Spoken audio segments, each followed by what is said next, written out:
Dari yakinku teguh, hati ikhlasku penuh akan karunia. Ya.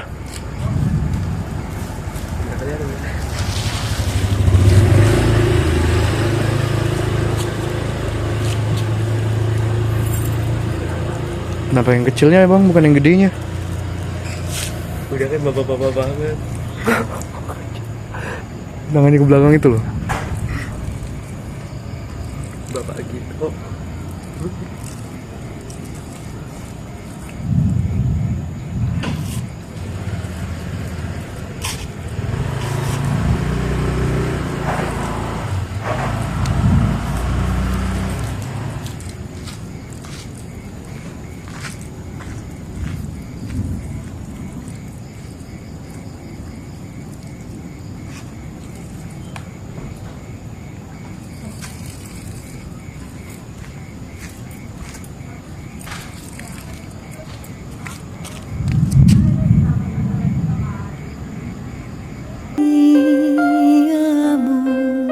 Dikenal sebagai Sendalan atau Tanah Senda. Di zaman es, dataran ini menghubungkan pulau-pulau yang terletak sebelum garis Wallace sampai kemudian es mencair dan mengisi area yang rendah. Yang cukup menarik adalah Indonesia tidak hanya berada di tempat di bagian paling berbahaya dari Ring of Fire atau cincin api, tapi juga terletak di antara 3 lempeng tektonik besar, yaitu lempeng Eurasia, lempeng Pasifik, dan lempeng Indo-Australia, dengan puluhan lempeng kecil dan pecahannya seperti lempeng Sunda, Timor, Banda, Maluku, dan sebagainya. Ini membuat Indonesia memiliki lebih dari 400 gunung berapi, lebih banyak dari negara manapun di dunia dengan lebih dari 130 gunung berapi aktif, yang menjadikan Indonesia sebagai negara yang paling aktif secara vulkanik di dunia. Hal ini berarti bahwa dalam sehari saja Indonesia mengalami rata-rata sekitar 4 kali gempa bumi setiap harinya. Tanah air. Babak playoff melawan Korea pada tanggal 9 Mei di Paris. Arhan Pratama.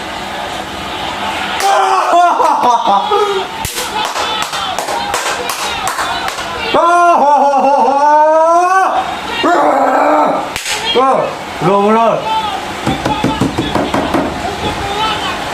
Gila, bener-bener. Korea Selatan lo dibaca kira timnas tuh. Bener-bener. Gila. Bener-bener. Luar biasa banget ya Allah. Perubahan perkembangan mental, perubahan gaya bermain. Luar biasa banget. Terima kasih. Luar biasa tembakan Pratama. 2 tembakan, 2 kali dia berhasil melakukannya. Luar biasa banget. Alhamdulillah ya Allah, ya Allah. Oleh Arhan Pratama untuk bisa sediakan membawa Indonesia untuk lolos ke babak playoff di tanggal 9 Mei di Paris melawan Korea pada babak playoff minimal.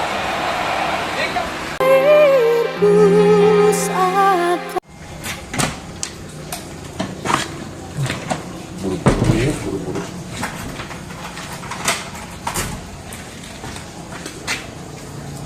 Oh iya, pakai helm pula. Lupa helm lagi satu.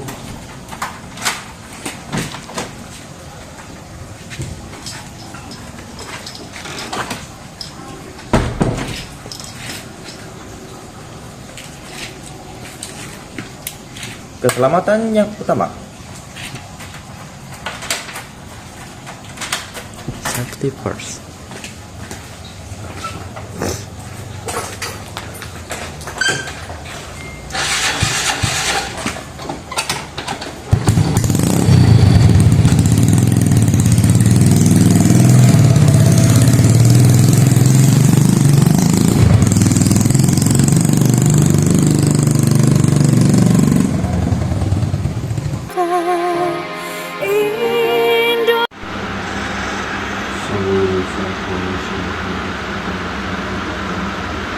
Allah Akbar.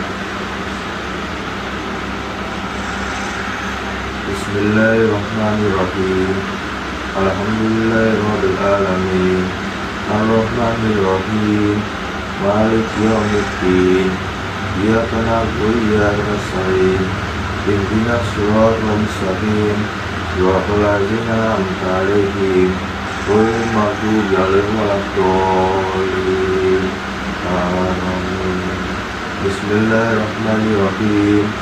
Qul a'udzu birabbil falaq min syarri ma khalaq wa min syarri ghasidin idza waqab wa min syarri naffasati fil 'uqad wa min syarri hasidin idza hasad. Allahu Akbar. Sami'allahu hamdah. Allahu Akbar. Allahu Akbar. Allahu Akbar. Allahu Akbar. Bismillahirrahmanirrahim. Alhamdulillahirabbil alamin. Ar-Rahmanir Rahim. Maliki yaumiddin. Iyyaka na'budu wa iyyaka nasta'in. Ihdinas siratal mustaqim. Siratal ladzina an'amta 'alaihim ghairil maghdubi 'alaihim waladdallin. Amin. Bismillahirrahmanirrahim. Qul huwallahu ahad. Allahus samad. Lam yalid wa lam yulad wa lam yakul lahu kufuwan ahad. Allahu Akbar. Sami'allahu hamdah. Allahu Akbar. Allahu Akbar. Allahu Akbar.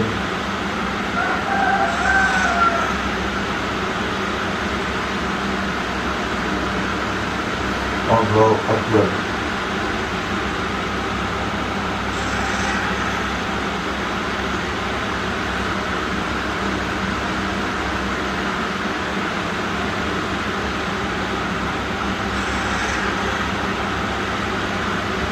Assalamualaikum warahmatullahi.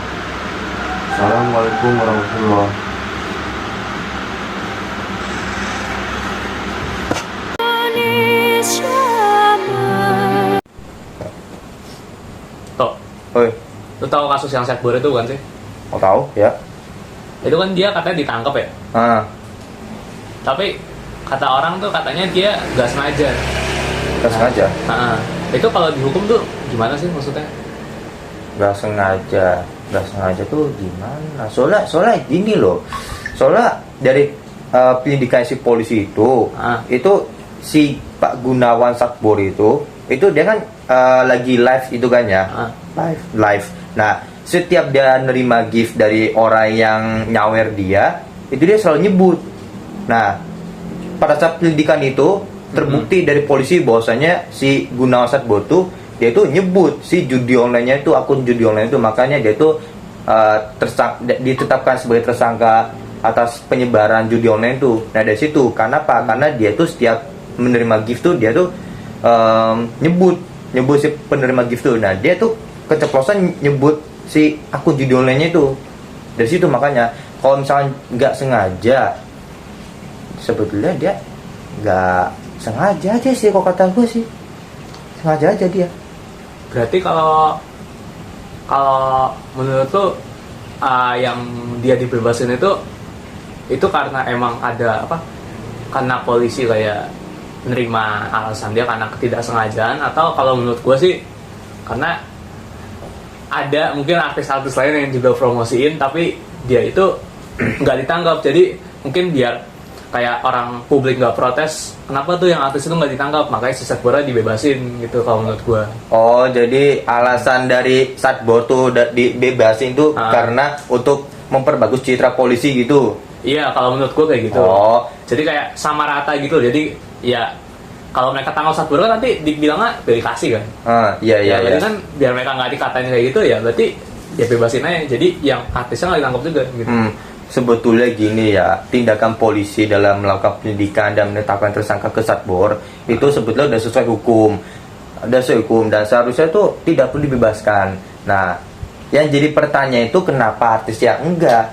Bukannya Satbor tuh harus diperlakukan seperti artis-artis yang masih melenggang bebas meskipun terbukti telah menyebarkan, mempromosikan judi online itu. Jadi seharusnya ya polisi tidak perlu membebaskan, itu tuh udah tepat polisi dalam menindak si Satbor ini. Cuman kenapa polisi tidak menindak artis-artis yang juga mempromosikan judi online juga gitu. Jadi bukannya Satbornya harus disamaratakan dengan artis-artis, bukan, tapi artis-artis yang harus disamaratakan dengan Gunawan Satbor itu. Seperti itu. Jadi seharusnya polisi dalam memperbagus citra seharusnya tidak perlu yang namanya bebaskan Satbor, itu tidak perlu. Seharusnya polisi itu juga melakukan penyelidikan dan penetapan tersangka terhadap artis-artis yang melakukan promosi judi online juga, dalam memperbagus citranya si polisi ini. Bukannya membebaskan si Gunawan Satbor ini, bukan. Itu menurut gue tuh tindakan yang salah dari polisinya itu dalam memperbagus citranya itu di masyarakat. Seperti itu. Nah, udah terjawab aja ya? Udah. Ya, siap.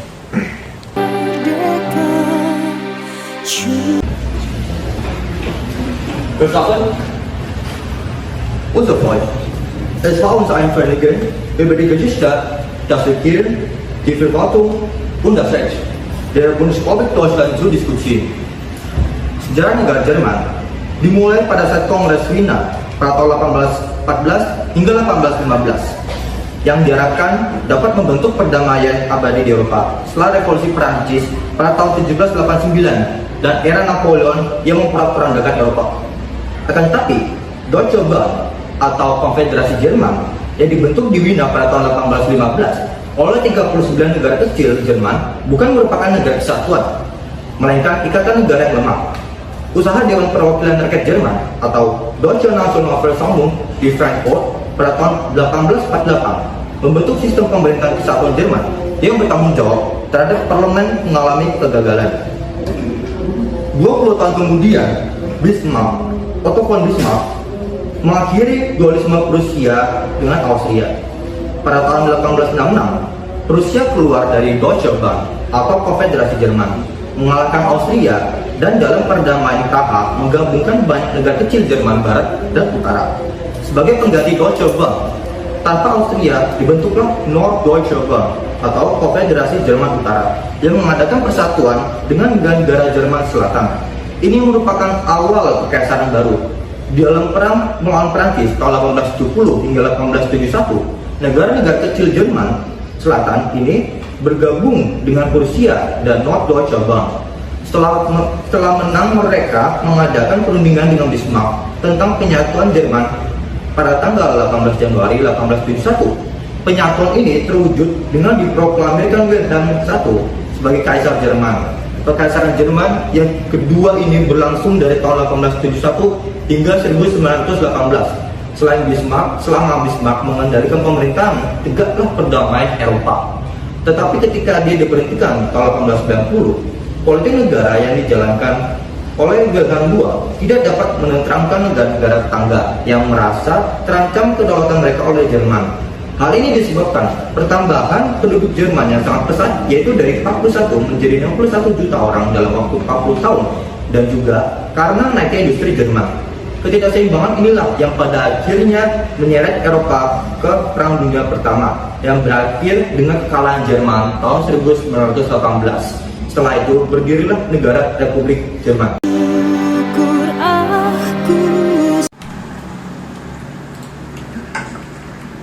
Duh, lapar nih. Cari makan ah.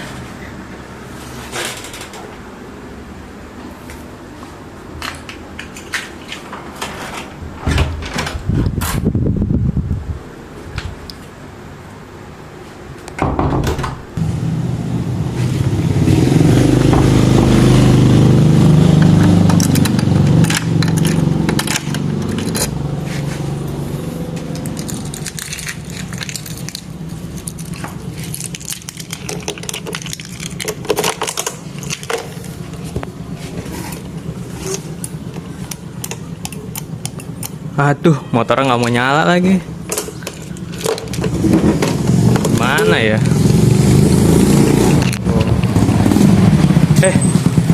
Mas Gito, dari mana? Dari ke depan tadi, habis organisasi. Kenapa?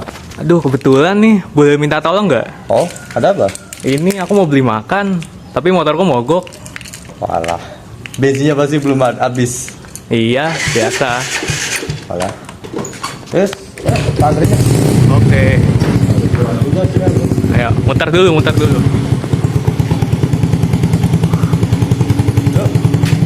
Oke. Set. Let's go.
Sembahkan kehadiran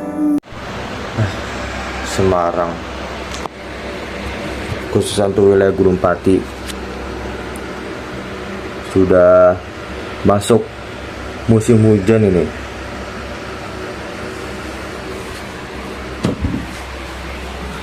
Belum lagi dari hari Sabtu kemarin sampai tadi malam hujan terus, gak berhenti-berhenti.